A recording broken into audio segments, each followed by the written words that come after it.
안녕하세요. 저는 결혼 2년 6개월 차 신혼부부인데요. 시어머님 때문에 매번 싸워서 글을 남깁니다. 시사는 없고 그동안 왕할머니 댁 명절 그날 가서 아침 식사하고 해산했었어요. 이번에도 그렇게 했습니다. 식사 10시쯤 다 먹었고 어머님께서 친가 삼촌 댁으로 넘어가자고 하시더라고요. 남편이랑은 친정으로 넘어가는 걸로 말해놓았었죠. 쳐다봤더니 어머님께서 왜 일정 있니? 물음에 남편이 친정 넘어가긴 해야지 이렇게 모호하게 말하더라고요. 그래서 저한테 몇 시에 가야 되냐 여쭤보셔서 한두 시쯤 가면 될 것 같다. 삼촌 댁으로 가자고 하고 넘어갔고요.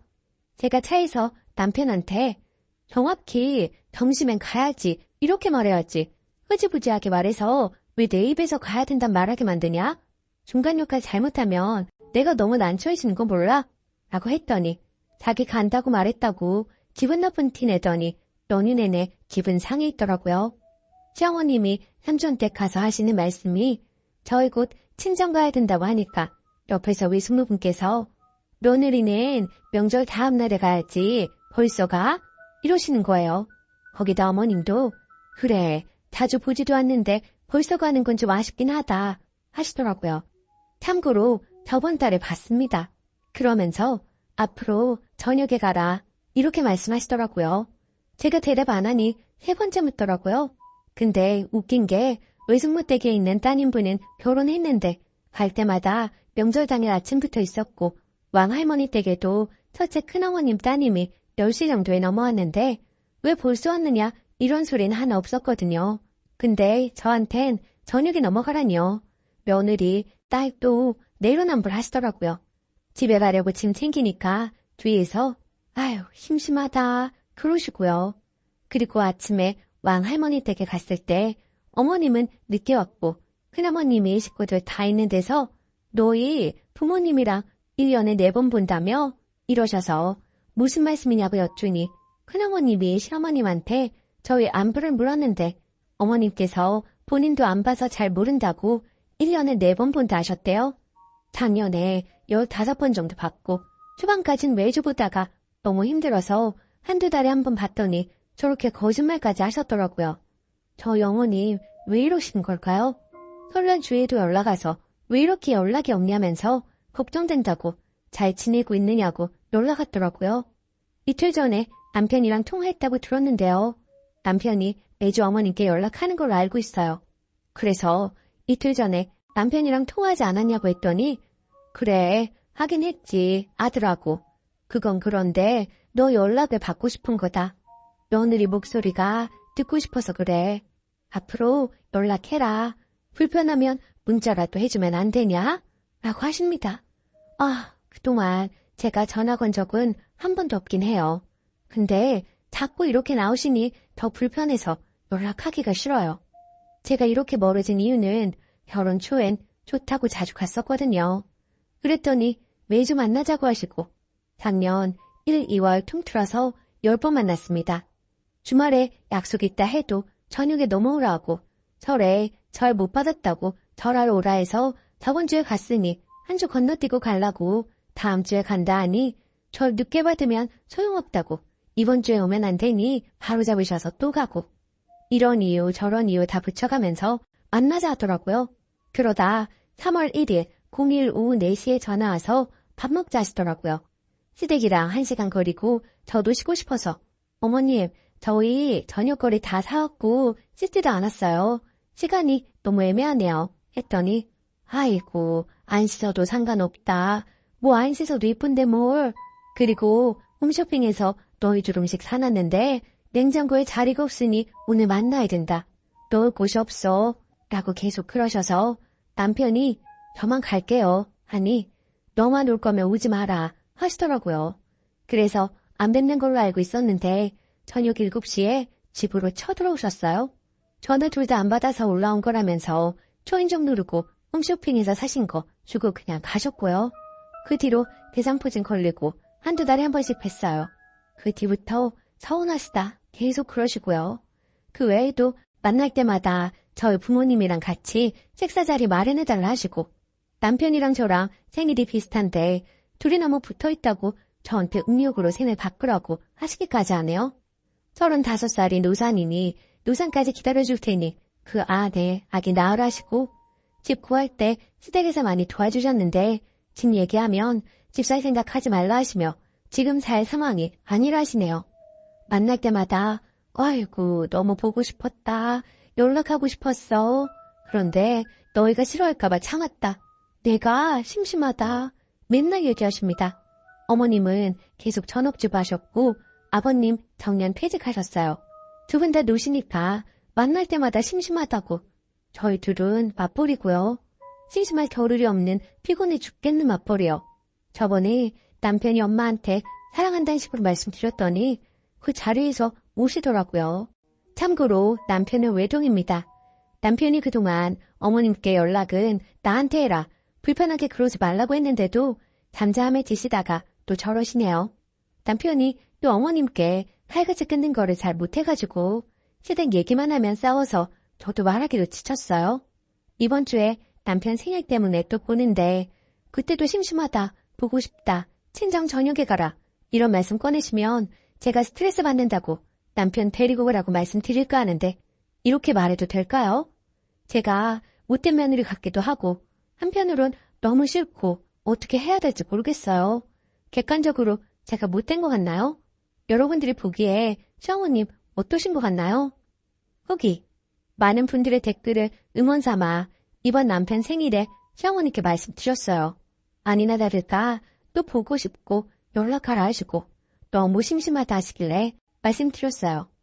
어머님, 심심하시면 아버님하고 좀 더 시간을 보내보세요. 저는 일한다고 하루가 너무 바쁘고 피곤해서 어머님께 짬내서 연락드릴 정신이 없고요. 그래서 친정에도 연락 잘 안 합니다. 그래서 어머님 심심하시다고 제가 자주 연락드리겠다고 말씀 못 드리겠어요. 남편은 평소에 어떨지 모르겠지만 정 심심하시면 남편하고 통화 자주 하세요. 그리고 주말에는 제가 좀 쉬어야 해서요. 자주는 못 뵐 것 같아요. 산부인과에서도 아기 가지려면 몸 관리 잘하고 푹 쉬어야 한대요. 그러니 손주 생각해서라도 너무 서운해 마셔요. 어머님 거의 울상이셨지만 아무 말 못 하시더라고요. 그래도 이왕 불편한 이야기 나온 김에 다 해야 할 것 같아서 다 했네요. 가기 전에 남편한테 다 말하고 윙크 보내고 한 거라 남편도 아무 말 못했지요 뭐 정신경 쓰이면 본인이 따로 부모님 연락 자주 드리고 챙겨드리는 걸로 합의 봤어요. 그래도 할 말을 하니 좀 시원한데 시어머님이 제 이야기를 듣고 좀 정신을 차리셨으면 좋겠네요. 제발요. 암튼 조언 모두 감사했습니다. 댓글 1. 너무 불편할 것 같네요. 근데 말을 안 하면 몰라요. 친정 저녁에 가라 하시면 지금 가야죠. 점심때 만나기로 해서 기다리세요. 하고 일어서세요. 늦게 보내주셔서 늦게 나온 날은 친정 가는 길에 아빠한테 언제 주세요. 왜 이제 왔니? 언제까지 오기로 했잖아. 냉서방 말씀 안 드렸어? 해달라고. 친척한테 이간질하면 4번이요? 한 달에 4번 받는데 무슨 소리세요? 어머, 왜 그렇게 말씀하셨지? 하시고요. 진짜 시어머니 좀 심하시네요. 배려라고는 없네요. 댓글 2. 내 얘긴 줄 알았네요. 우리 시모는 교묘하게 산소 핑계 대며 오는 길에 본인 친정, 즉 본인 오빠 댁에 가자고 하더라고요. 첫 해는 첫 해라 갔어요. 근데 애 태어나니 애 용돈이나 받아가라며 굳이 가자고 하더군요. 한 30분 정도 앉아있다가 우리만 가려고 하면 그쪽 딸들이 왜 가느냐고 저녁 먹고 술 한잔하고 가라고 잡더군요. 올게 시집 왔으면 시댁 가풍 따라야지. 너무 화나서 형님은 지금 어디 와 있는 건데요. 형님은 일찍 친정 와서 형제 자매들이랑 오개지게 놀면서 저더러는 친정 못 가게 막는 이유 뭡니까? 하고 정색하니 눈 내리깔고 누가 뭘 했나? 가려면 가 이러더군요. 집에 와서 남편 반 죽여놨어요. 그 다음 명절부턴 산소도 안 가고 시외가 발 끊었습니다. 두 번째 사연. 돌잔치 장소 마음대로 바꾸는 신우 정 떨어져요. 안녕하세요. 제목 그대로 돌잔치 문제로 남편과 크게 싸워서 지금 냉전 중입니다. 일단 남편과 저 누가 화딱지 나는 일인지 냉정한 답글 부탁할게요. 10년 전 그 나이 때는 양가 가족들 포함해서 회사 사람들, 친구들 등등 해서 크게 돌잔치 했습니다. 지금 유통이 둘째 돌이 다가오고 요즘 돌잔치는 누가 지인들 부르고 할까 싶어 양가 직계 가족들만 같이 모시고 식사 함께 하려고 남편과 얘기 나눴습니다. 물론 양가 형제자매 조카들 숫자는 비슷하고요. 하여튼 엄마인 제 욕심에 양가 식구들만 모이지만 사진이라도 예쁘게 찍어주자 싶어 큰아이 돌쟁이 아이 한복도 같이 입히고 소규모 출장 돌상도 불러서 나름 돌잔치처럼 양가 식구들의 축가를 받고 싶었습니다. 저가 사는 지역은 A, 양가 부모님께서 사는 지역은 B. 두 부모님은 같은 지역입니다. 처음에는 A 지역에서 하려고 양가 가족들을 다 수용할 만한 장소를 직대비 비교해보며 돌상 출장 업체 찾느라고 여기저기 전화해보고 찾아보고 해서 간신히 맞는 업체에 남편과 상의 후 예약을 했습니다.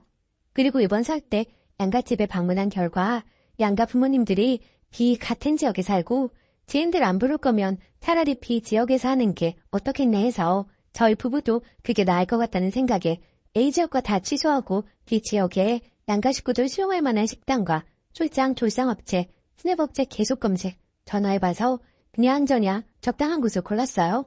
그런데 오늘 신우가 남편한테 전화와서는 양가 가족 따로 돌잔치 하자고 했답니다.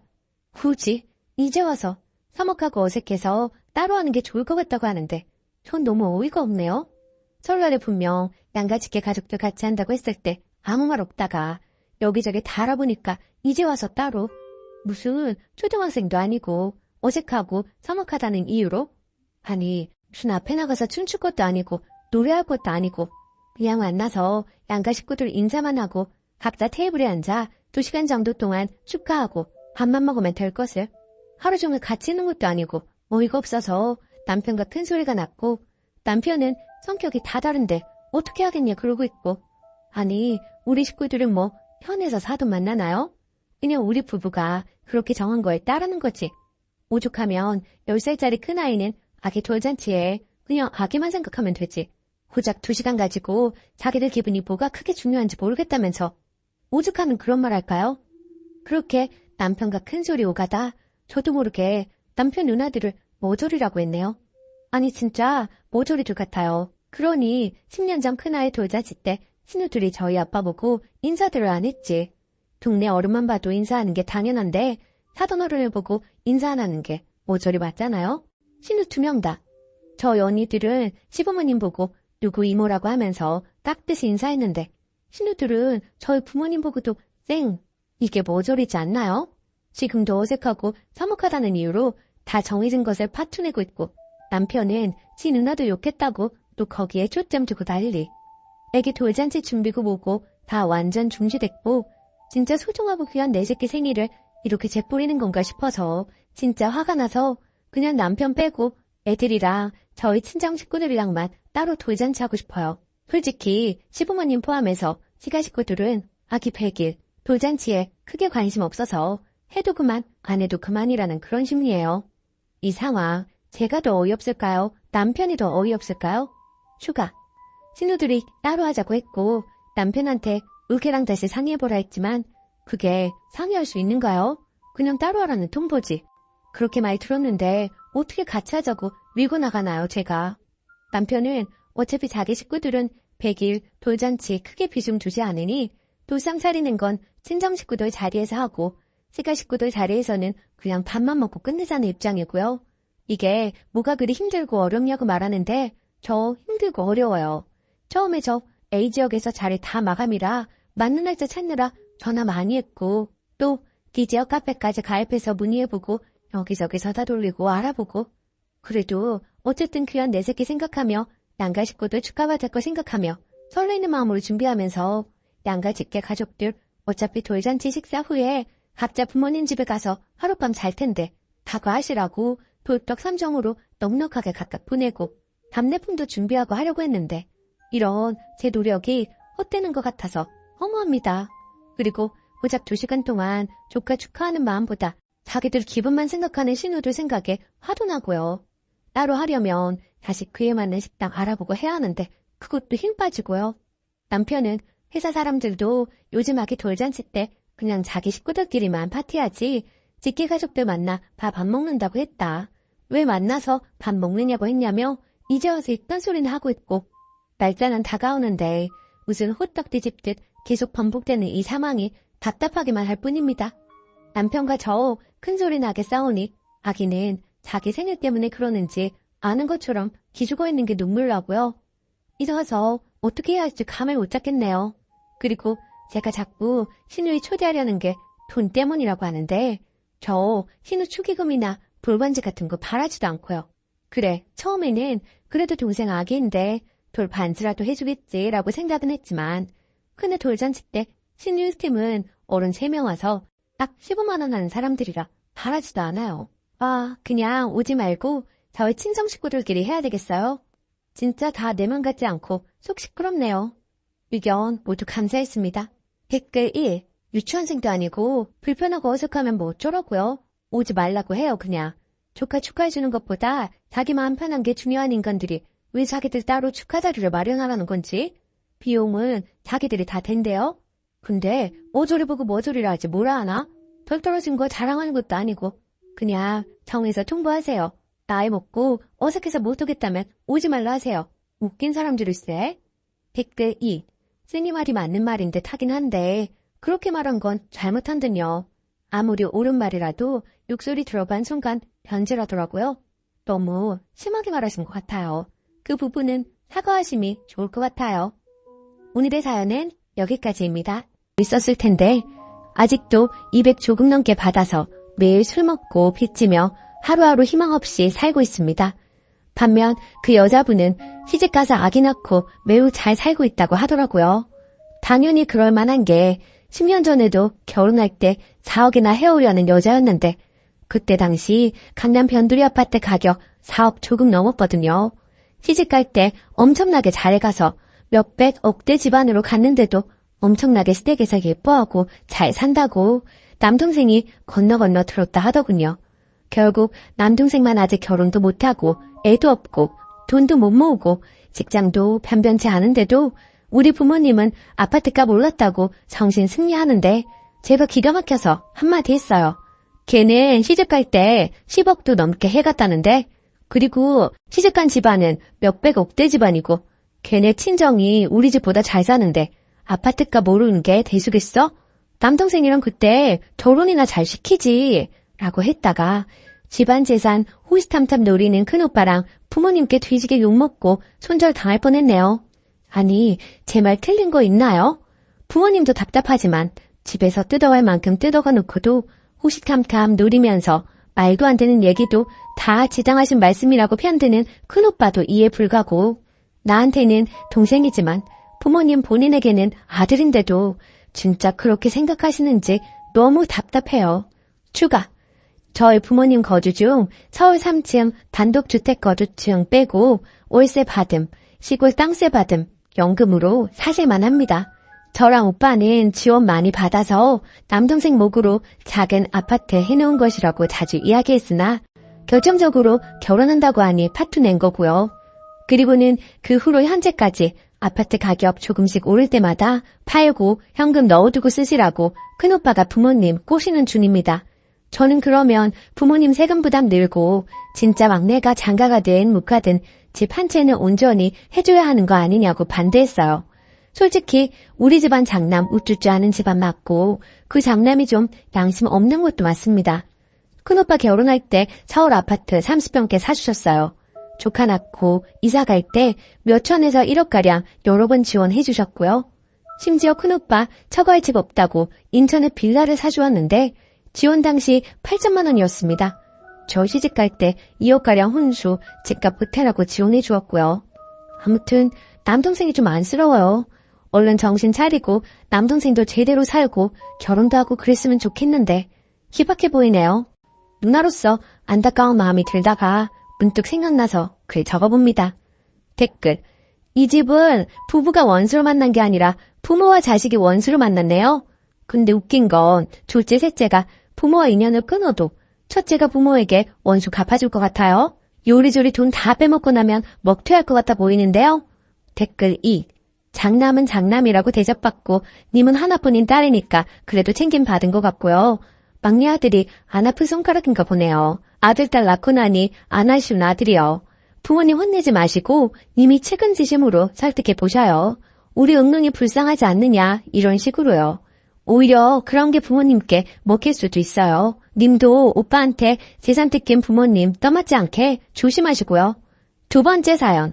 좋은 시어머니인 줄 알았는데 간섭이 너무 심하네요. 안녕하세요. 염치 없지만 얼굴도 모르는 분들께 고견 바라며 글 써보겠습니다. 저는 비혼에 가깝게 살다 결혼한 지 2년 반이 되었습니다. 그 사이에 아가도 한 명 낳았고 현재 생후 50일 넘어갑니다. 시가 구성원은 시아버지, 시어머니, 그리고 남편 아래로 9살 차이 나는 시누이가 있어요. 성격은 시아버지, 시누이는 좋게 말해 무던한 스타일입니다. 무관심이 더 맞을 수도 있겠네요. 물에 술 탄 듯, 술에 물 탄 듯. 시어머니는 일단 정신이 없어요. 나머지는 읽고 판단해 주시길 바래요. 결혼해서 너희 둘만 잘 살면 된다 하시는 시어머니 발언에 시가를 잘 만난 줄 알았어요. 어버이날, 명절, 생신에만 만났고 전화 연락은 하지 않았거든요. 주변에 연락 스트레스가 있었던 기혼자들이 많았기 때문에 정말 난 시댁을 잘 만났나 보다 생각하게 됐어요.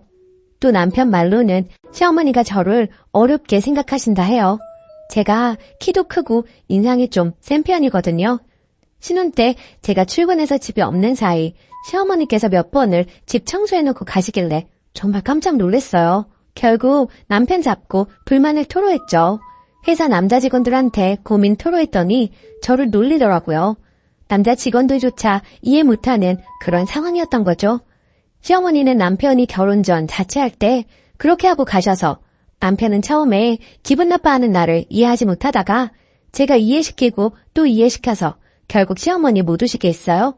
나중에 친가친척 결혼식 때 만났는데 식사하다가 다른 친척에게 본인 울었다고 말씀하시더라고요. 그 이후로 조용히 살았어요. 그런데 문제가 또 발생했습니다. 제가 출산하면서 아기 낳으러 집 비운 동안 남편이 시아버지께 욕실의 세면대 고장난 부분을 고쳐달라고 부탁했고 저도 세면대만 고쳐 놓았을 거라 생각했어요. 시어머니가 시아버지께서 우리 집 간다 하니 따라오셨나 보더라고요.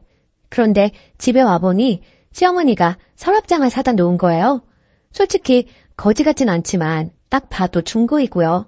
원래 쓰던 서랍장은 망가뜨려 놓아서 복도에 나와 있고 쌀 넣어놓는 가구 위치도 바꿔놓고 싱크대랑 욕실에 처음 보는 수세미들이 있고 찬장엔 처음 보는 믹서기가 있었는데 집에 처박혀 있던 것 같은 사용감이 있고 조금 더러운 중고였고요.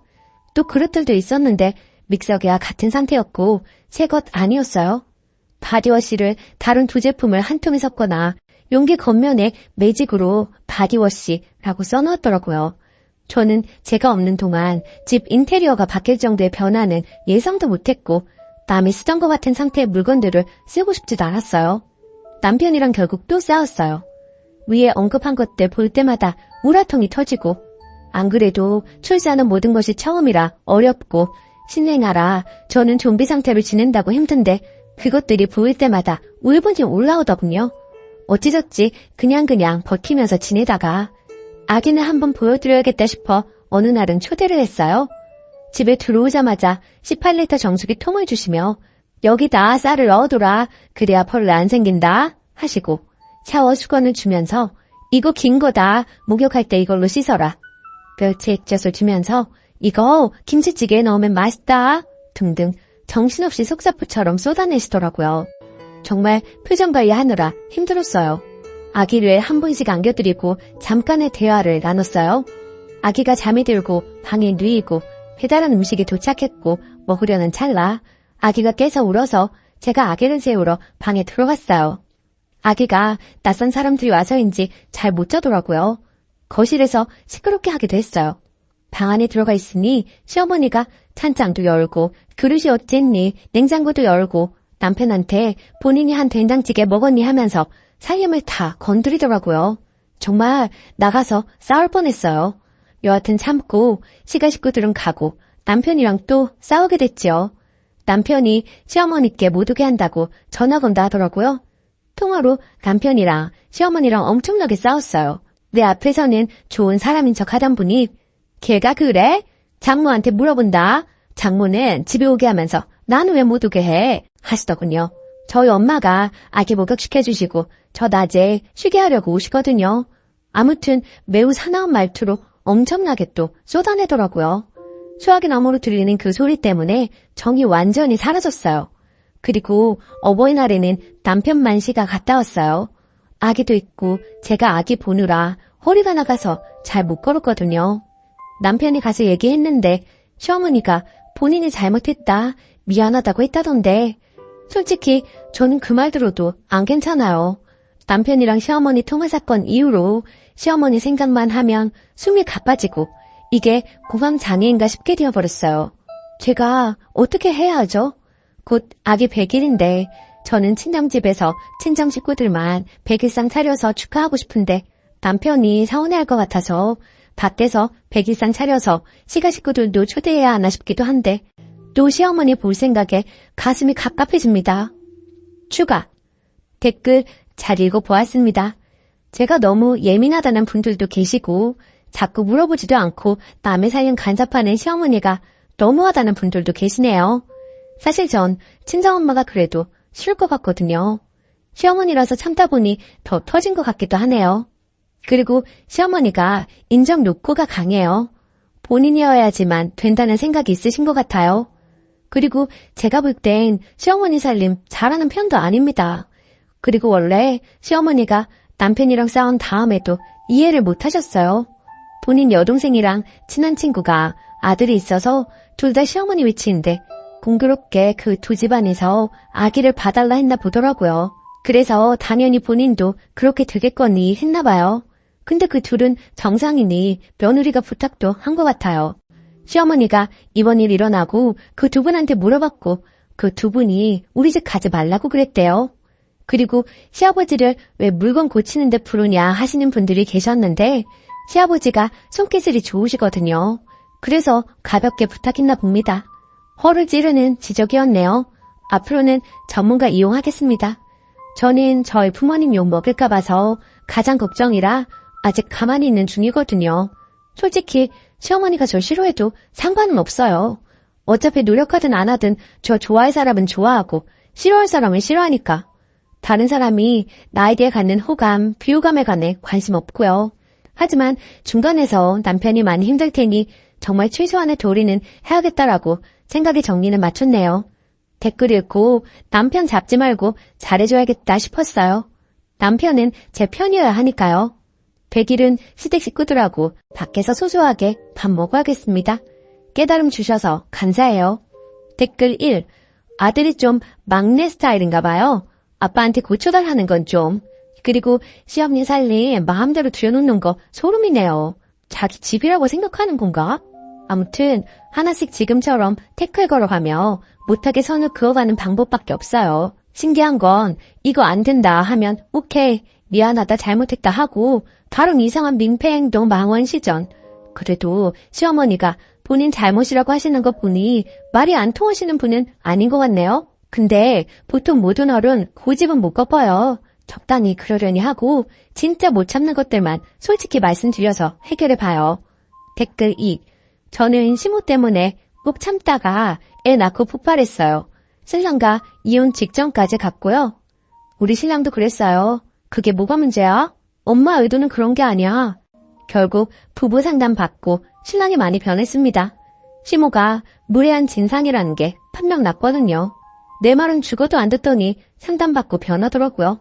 암튼 신랑이 시모한테 난리 1차, 나도 시모한테 쌓인 거 폭발해서 다박다박 말했어요. 결국 시모 사과했고 지금은 내 눈치 엄청나게 봅니다. 하지만 막말은 계속하긴 해요. 이건 인간성 문제 같아서 저도 어느 정도 포기했습니다. 시모가 또 막말하면 무식하다, 쌍스럽다 이렇게 생각하세요. 암튼 전 쓰니가 강하게 나가길 바래요.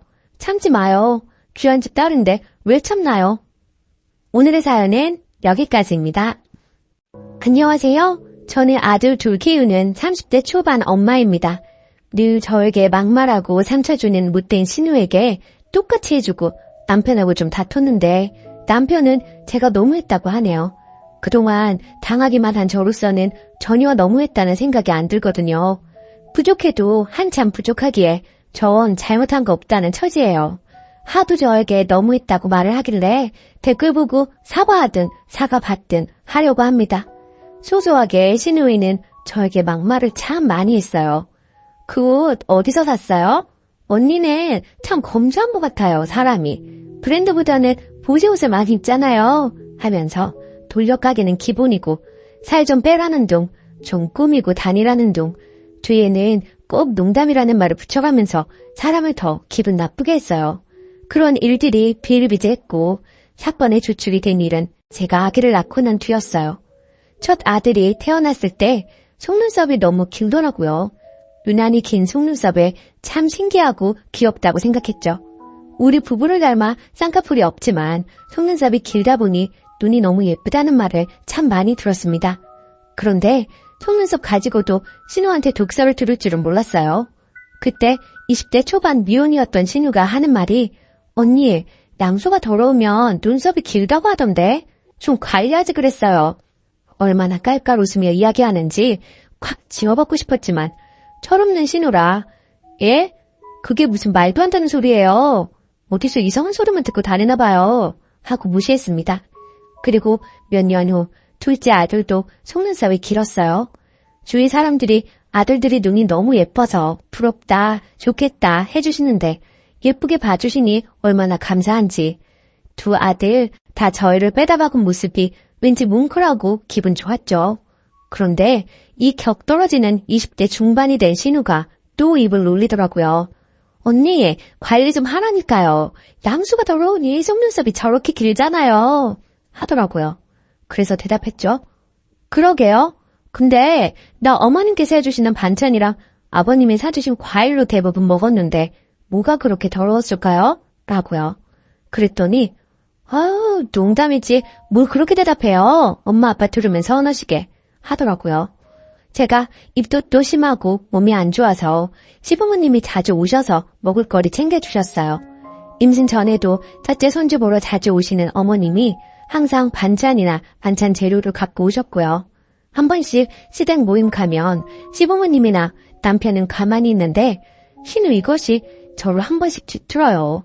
저보고 이것저것 시키고 일 부리려고 하는데 그렇다고 당하고만 있는 저는 아니거든요.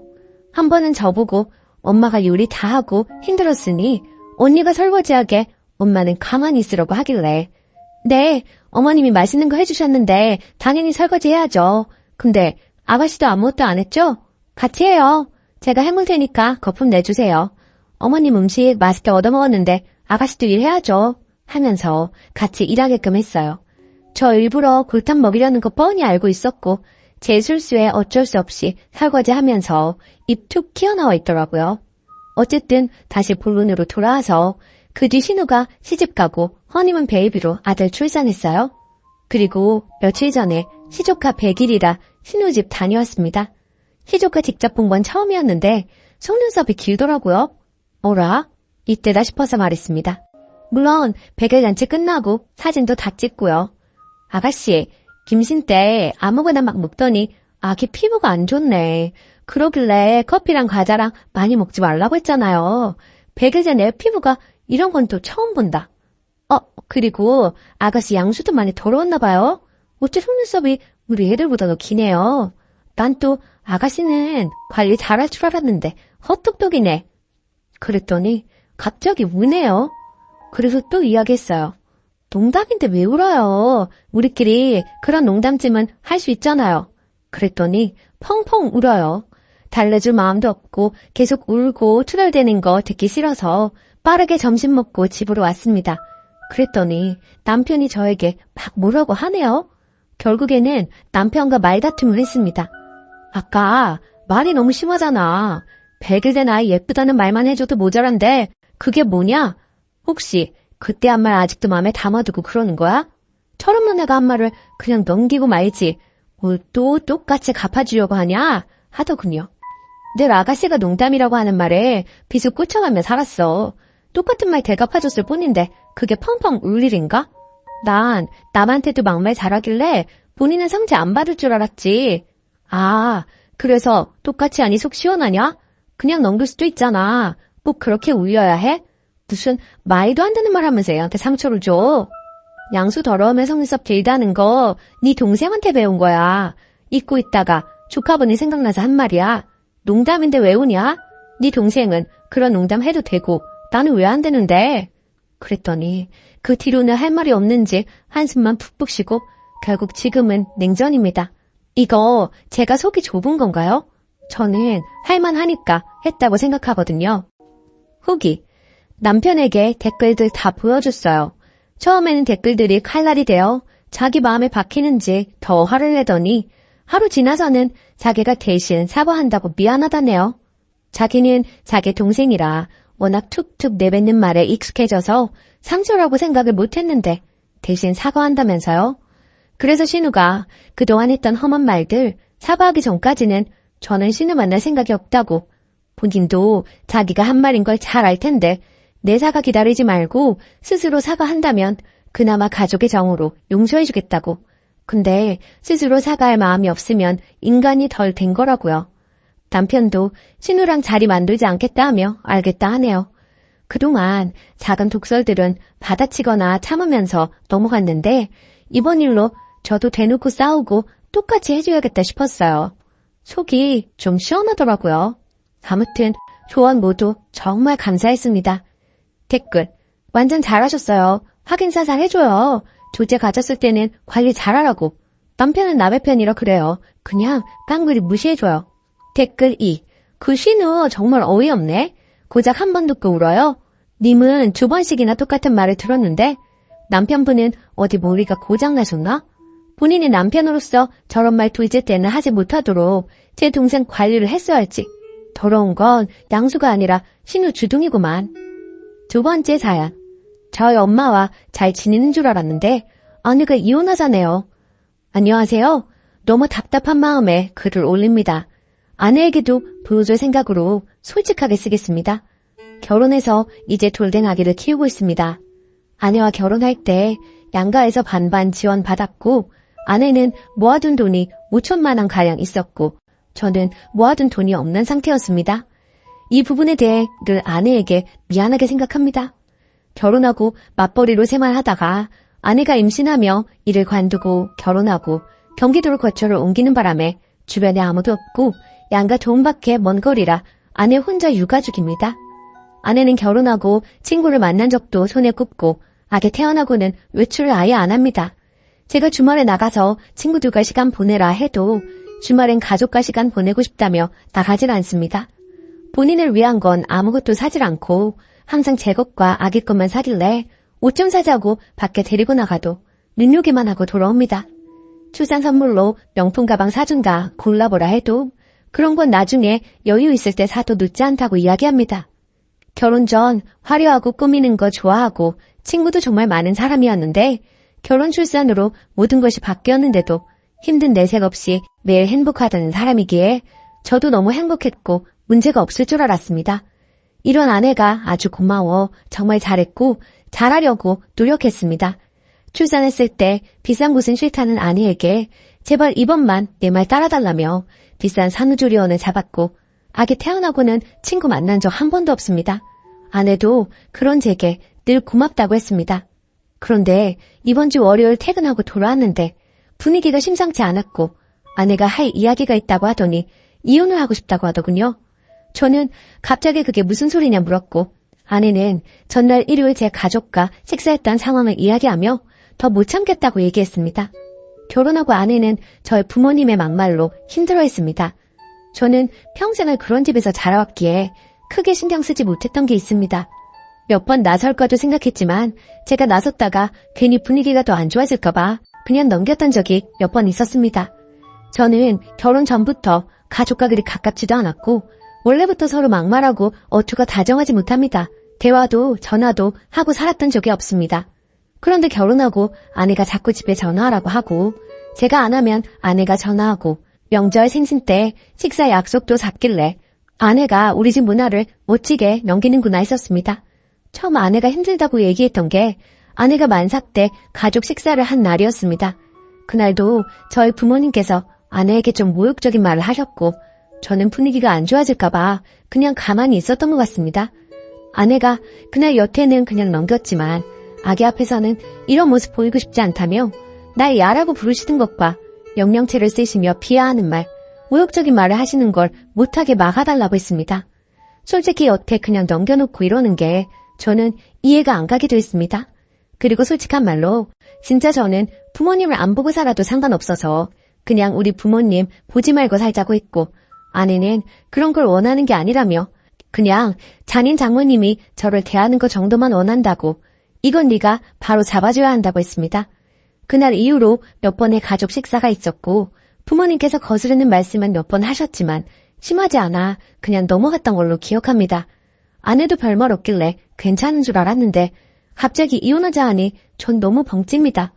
여태 저희 부모님들께서 하셨던 행동들과 말들을 날짜별로 모두 정리해서 적어둔 걸 보여주며 여태 본인은 이만큼 참았고 아기를 위해서도 더 그만 참고 싶다고 합니다. 일요일 가족 식사 때 아버지께서 담배를 피우고 아기를 만지고 뽀뽀하셨다는 걸 아내가 나중에 알게 됐고, 아내가 아버님 담배 피우고 아기를 만지고 뽀뽀하신 거야? 물었을 때 제가 응, 손 씻고 내가 봤어 라고 했을 때 아무 말 없길래 그냥 넘어가는 줄 알았습니다. 그런데 자기는 그날 마음이 식었다고 합니다. 제가 아무리 울고불고 매달려도 제가 울면 안아주고 같이 울던 사람이 표정 하나 없이 당장 이혼이 힘들면 별거하며 생각할 시간을 갖자고 합니다. 솔직히 전 부모님이랑 영 끊어도 상관없습니다. 결혼 전에 저는 정말 불행했어요. 결혼하고 이제야 행복해졌는데 제가 왜 우리 부모님 때문에 이런 일을 겪어야 하는지 정말 너무 아내를 붙잡고 싶습니다. 제발 아내를 잡는 방법을 알려주세요. 후기. 여러분들의 조언을 통해 그동안 제가 얼마나 잘못했는지, 궁극적인 문제는 저에게 있다는 것을 절실히 깨달았습니다. 아내는 단호한 성격으로 한번 마음먹으면 잘 변하지 않기에 결국 저희는 별거를 했었습니다. 2개월가량 하게 되었고 그동안 아내에게 매일같이 편지 쓰고 마음을 돌리려고 노력했어요. 그리고 아내에게 앞으로는 절대로 이런 일이 없을 것, 이혼을 제외한 모든 걸 아내가 원하는 대로 할 테니 한 번의 기회를 더 달라고 했습니다.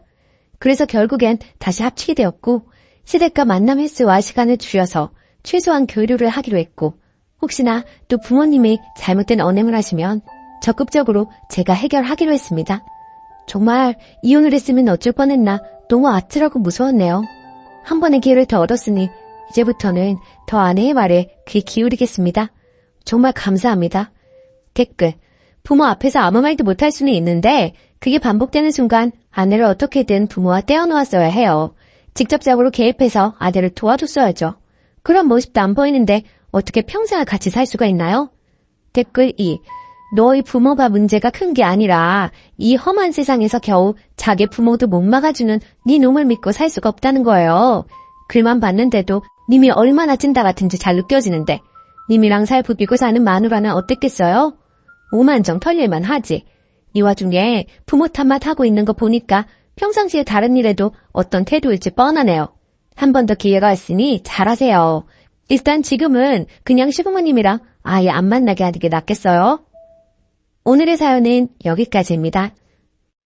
안녕하세요. 다름이 아니라 오늘 좀 황당한 일이 있어서 이렇게 글을 쓰게 되었어요. 글쎄, 시누이가 어머니한테서 돈을 빌려간 걸 오늘 알게 되었어요. 한 10년째 어머니 생활비 제가 20만 원씩 드리고 있어요. 어머니는 월세 좀 받아서 생활하고 계십니다. 전 시누이가 용돈 15만 원씩 준 지 한 8년 정도 되는 걸로 알았는데 시어머니의 쌈짓돈이 제법 많으셨네요. 시누이가 어머니 돈 죄다 융통해서 쓰고 있는 줄 그간 몰랐었어요. 시어머니랑 대화 중에 제가 저희 아파트 중도금 때문에 힘들다고 했더니 빌려주시겠다고 하시더라고요. 솔직히 좀 놀랐어요. 그리고 어떻게 저희 중도금은 저희 능력으로 해결할 수 있기 때문에 거절은 했는데요.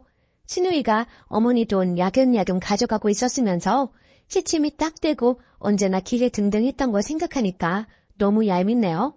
저희 시누는 저에 대한 배려는 하나도 없는 사람이거든요. 친정에 와도 전 하나 까딱하지 않고요. 그렇다고 일하는 며느리에게 미안하거나 걱정해주는 그런 거 하나도 없습니다. 여왕처럼 그렇게 바쁘죠. 말도 함부로 하고 너무 거만한 게 기가 찹니다. 그리고 어머님은 자꾸 제 앞에서 집을 아들 명의로 돌려야 하는데 라고 하세요. 막상 저는 크게 그런 부분에 관심도 없는데 자꾸만 저렇게 말씀만 하시니 이제는 저 부리려고 하시는 술집처럼 느껴집니다. 집으로 유세하시는 게 신혼 때부터 지금껏 20년이 되려고 해요. 그리고 솔직히 집 전세금 빼면 1억도 안 되고요. 신우이 가져간 돈이 어렴풋이 8천에서 9천 정도 되는 것 같아요. 그럼 신우이 한 찰 다 가지고 있고 어머니 갑자기 돌아가시면 방법은 없죠. 그저 시어머니는 집을 아들 명의로 바꿔야 하는데 말로만 하시고 유세만 하시네요. 신우이는 돈 욕심도 많고 아주 독하고 모진 성격이에요. 늘 돈 굴릴 생각만 하고 돈 거립니다. 그러니 무슨 일이 생겼을 때 돈 내놓을 사람이 아닙니다. 아무래도 어머니가 신우이 가머니설에 농락당하시는 것 같아요. 원래부터 손아래 신우이 너무 거만해서 늘 불편했는데 아마 돈 문제 불거지면 한치 양보도 없을 것이 불보듯 뻔합니다. 저는 맏며느리라고 불임당하고 구박받고 이혼만 당하고 산 것 같아서 어이없어요. 신우이 나중에 지가 마지노릇도 불사하겠다고 하면 말릴 이유도 없지만 노릇 같은 거 할 위인도 못 되고요. 저희 남편은 신우이가 저리 설치는데도 불구하고 제 말에는 귀도 안 기울이네요. 한마디 하고 싶은데 어떻게 해야 할지 고민입니다. 추가, 많은 관심 감사드립니다. 참고로 말씀드리면 위에도 언급했듯이 시어머니한테 중도금 안 빌립니다. 힘들긴 하지만 해결할 수 있어요. 그리고 신우이가 돈 가져간 거 좀 눈치가 엿보여 중도금은 그냥 흐린 말이었는데 어머니가 반응하신 거죠. 딸이 돈 빌려가도 친정에는 안 갚아도 된다는 건 도둑년 신부 아닐까요? 신우이는 그러고도 남을 것 같아서 더 열이받아요. 그간 신우이한테 상처받고 쌓였던 게 더 큰 것 같습니다. 그렇지 않았다면 이렇게까지 열이받지는 않았을 것 같아요. 돈이야 원래 없었다고 생각할 수도 있는 문제이지만 신우이 하는 짓이 정말 밉상이거든요. 지 오빠한테는 너무 여우같이 예쁘게 보이려고 합니다. 하지만 저는 물론이고 저희 아이들한테는 쌀쌀 맞고 냉정합니다. 너무 여우 같은 신우이 앞에서 속절없이 당하는 제가 너무 바보같이 느껴지고 황당해서 하소연해봤어요. 집에 들어가니 시어머니는 신우이 사진 닦고 계시고 자기 딸은 너무 아까워 부엌 근처에는 얼씬도 못하게 하시는 분이 돈까지 다 빌려주셨다고 하니 속상하더라고요. 팔이 안으로 굽는 건 맞는데 남의 자식 대하듯 며느리를 이렇듯 소외시키고 자기들 좋은 대로만 행동하는 시어머니랑 신우이가 얄미워요. 늘 부엌부터 들어가는 며느리에게 말 한마디 따뜻하게 할 줄 모르는 신우이. 더 이상 상대 말고 무시해버려야겠어요. 자기 친정에서 돈을 빌리던 말던. 그리고 집 명의 문제는 남편 보고 적극적으로 알아보라고 하려고요. 괜히 며느리가 나섰다가 모양만 이상해지니까요. 조언 정말 감사했어요. 댓글 1. 쓰니님 서운하고 섭섭하시죠? 오죽하면 봄볕엔 딸 내놓고 가을볕엔 며느리 내놓는다고 하랬습니까? 쓰니님도 아이들 계시지요? 옆집 아들딸하고 내 아들딸이 같은가요? 달라요. 시어머니가 신우이를 아까워하고 사랑하는 거 그건 뭐 어쩌지 못해요. 님도 대신 님의 친정에서 사랑받는 딸 아닌가요? 누가 이해해주기 바라지 마시고요. 님의 권리 스스로 찾으세요. 며느리라 왜 부엌부터 들어갑니까? 그것부터 바꾸세요. 시댁팔길 자주 가지 마세요. 서서히 줄이시던지요. 댓글 2. 야박하시네요. 시어머니한테 용돈 드리는 20만 원, 말 그대로 용돈이지 생활비는 아니죠. 결국 시어머니가 약간의 경제력이 있다는 건데 설사 경제력이 없어도 내 손 떠난 돈의 쓰임 출처까지 이렇게 검사해야 하는지요? 어머니로서는 신우이가 딸인데 아들만 자식인가요? 그리고 아들, 딸 입장을 떠나 자식된 도리로 용돈 드리는 거 아닌가요? 아들이라 나중에 집 물려받을 생각에 용돈 드리는 것인지요? 그냥 내 남편의 부모니 말 그대로 용돈 드리는 거로 생각하세요. 집집이 모두 경우에 따라 다르겠지만 시어머님이 재산을 물려주시면 고마운 거고 안 주셔도 할 수 없지 않나요? 시어머니 재산 시어머니 맘대로 하시는 건데요. 조금만 너그럽게 생각하세요. 두 번째 사연. 의사 아들이라고 생활비 300만 원 요구하는 시댁 힘들어요. 저는 결혼 3년차 주부입니다. 30살 간호사와 33살 레지던트로 만나 결국 결혼까지 꼴이나게 되었습니다. 그런데 결혼할 당시에 저도 사회생활을 늦게 시작했고 신랑도 사회생활을 늦게 시작해서 모아놓은 돈이 한 푼도 없었습니다. 게다가 양쪽 집안의 형편이 좋지 않았던 터라 예단 예물 혼수 다 생략하고 결혼식만 올리기로 했습니다. 이 생각은 전적으로 제 신랑의 생각이었고요. 그렇게 결혼을 하고 신랑이 전문의를 따면서 신랑 앞으로 대출을 받아 34평 아파트를 한 채 장만했습니다. 거의 대출을 이용해 아파트를 분양받은 셈이 되겠네요. 그리고 남편의 연봉이 8,500인데 전문직이라 세금이 꽤 많이 떼이는 편입니다. 참고로 저는 신랑의 권유로 일을 그만두고 2세 계획에 전념해 있는 상황이고요. 전적으로 신랑이 받아오는 월급으로 생활하고 있는데요. 그 월급의 50% 이상은 대출 상환금으로 나갑니다. 원금 플러스 이자 포함해서요. 그리고 집을 사면서 승용차까지 사서 할부금이 나가고 있는 상황이고요. 거기에 각종 보험, 세금, 생활비, 적금 등등 게다가 신랑 의대 다닐 때 학비 대출받은 거 장기를 받아서 아직도 남아있습니다. 그거 다 떼고 나면 100에서 150 정도가 남습니다. 그리고 제 신랑의 계획은 시댁의 용돈 70만 원, 절 친정에 70만 원 이렇게 드리려고 했었다고 합니다. 그런데 절 친정 같은 경우에는 넉넉한 형편은 아니지만 아버지가 공무원이셔서 두 분 먹고 사시는 데는 지장이 없기에 저희 형편에 맞춰 용돈을 30만 원으로 줄이자고 했고 얼마 전까지만 해도 우리 집 30만 원, 시댁 70만 원 이렇게 용돈을 드리고 있었는데요. 이번 시어머님 생신 때 시어머니께서 저희 신랑을 안방으로 부르시더니 다른 의사 가진 부모님은 예단에 지참금까지 받는다던데 우리들은 뭐냐? 그런 거 하나 받은 거 없고 완전 꽁으로 결혼을 했어. 용돈이라도 한 달에 300만 원 줘라. 그래야지 원이거. 저희 신랑도 월급 받으면 뻔히 어디로 들어가는지 잘 알고 있었기에 착잡했었고요. 그리고 이번 달 시부모님 용돈 보내드리던 날짜에 도저히 300을 맞출 수가 없어서 일단 100만 원을 보내주었더니 다시 저희 통장으로 재송금을 하셨더라고요. 그걸 알게 된 신랑. 화가 났는지 바로 시댁으로 전화를 하더라고요.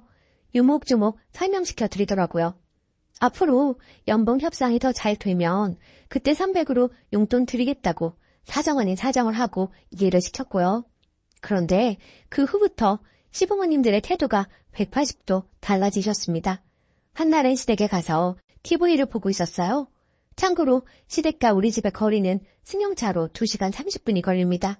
그래도 한 달에 한 번 이상은 꼭 가려고 노력하고 있고요. 그런데 TV 보시면서 시어머니께서 하시는 말씀이 저 들으라는 듯이 원래 집안의 경제는 여자가 조정하는 건데 저렇게 여자가 돈을 쥐고 있으니 시댁 식구들한테 돈을 쓸 리가 없지 하시면서 마구마구 비난을 하시더라고요.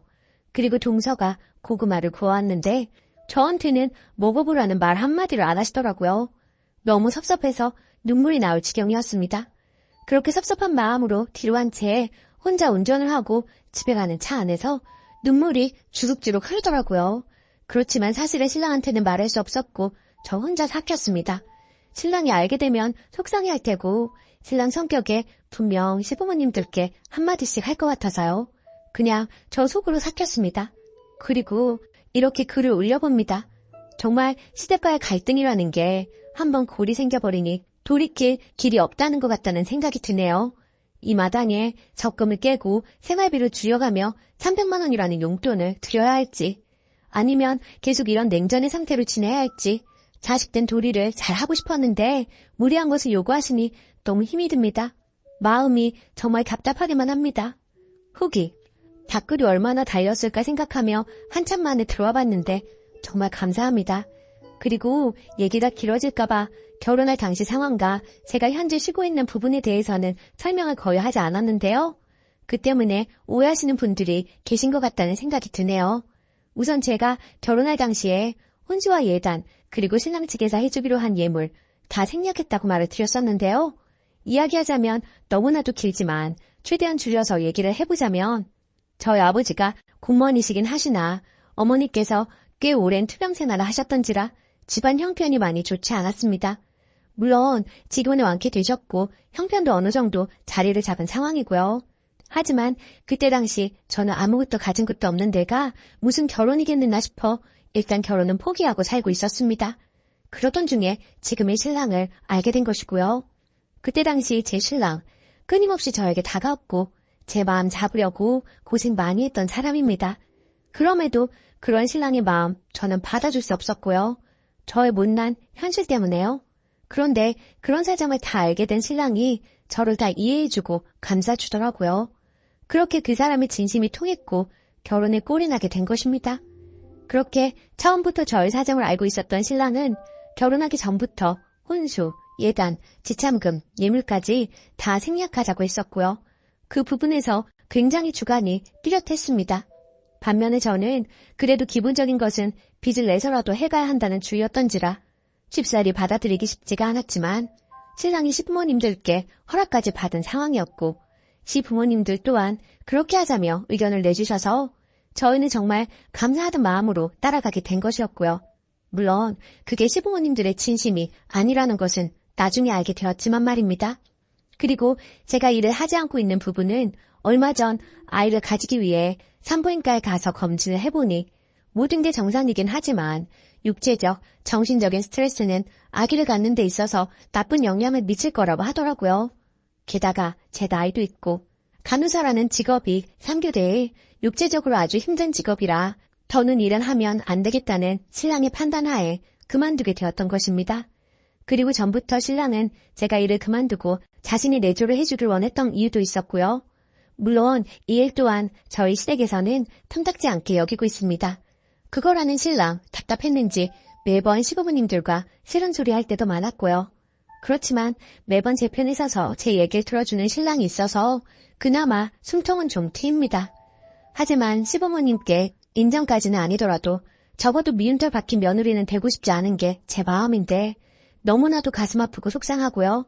그리고 결국에는 시댁에서 있었던 일 신랑한테 털어놓았어요.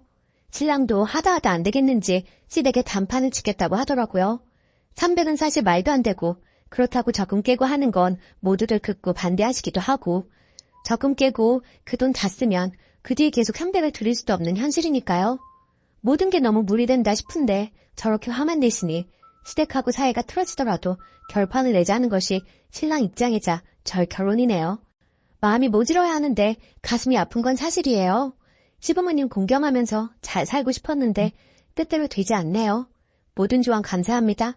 답글 써주신 분들께 감사드립니다. 댓글: 남편분에게 말하는 게 좋을 것 같아요. 혼자 삭히면 그게 병이 됩니다. 저도 한 달에 생리 벌어오는 돈 160 가지고 생활을 하는데요. 이래저래 시댁에서 돈이 없네, 뭐가 필요하네, 이래서 들던 적금마저 깨서 해드리려고 하니까 이제 자연스레 그런 얘기를 하십니다. 한 번 했던 행동이 이제 버릇이 되어서 저희는 땅 파면 돈 나오는 기계인 줄만 아세요. 그러니까 절대 적금 같은 거 깨지 마세요. 저처럼 후회하시지 마시고요. 얼마 되지 않은 적금이었지만 깨고 나니까 적금 다시 넣기가 힘들어지더라고요. 님 글을 읽고 울컥했습니다. 약간 저와 비슷한 처지이신 것 같아서요. 님 힘내시고요. 남편분과 이야기를 해보세요. 자식들이 부모 돈 벌어다주는 기계는 아니잖아요. 또 아예 생활비 같은 거 안 드리는 것도 아니고 친정보다 더 드리고 있는데 왜 그렇게 욕심이 많으신지 모르겠네요. 동서한테는 이렇게 바라시지도 않으시죠? 전 시부모님이 형님한테 안 바라시거든요. 그 등살에 저만 죽어나고요. 유산기에 조산기에 있다고 해도 저만 죽어라 부려먹고 돈과 필요한 물건 있음 저한테만 연락하더이다. 저처럼 이렇게 살지 마세요. 댓글 2. 죄다 무개념 아닌가요? 집 좀 작은 데 살고 차가 꼭 필요한가요? 돈 없으면 걸어다니고 적당히 있으면 버스 타고 다니면 되는 거지. 무리하게 집 큰 거 사고 차 사고 그렇게 살아야 하나요? 작은 평수에 대중교통 이용했으면 홀랐겠구만. 그리고 우리 부모님은 내가 돈 드려도 도로 주시면서 항상 하는 말이 돈 줄 생각 말고 돈 빌리거나 오지 말라고 그러시면서 돈 가져오지 말라고 하던데 그 시댁은 진짜 개념이 없네요. 오늘의 사연은 여기까지입니다.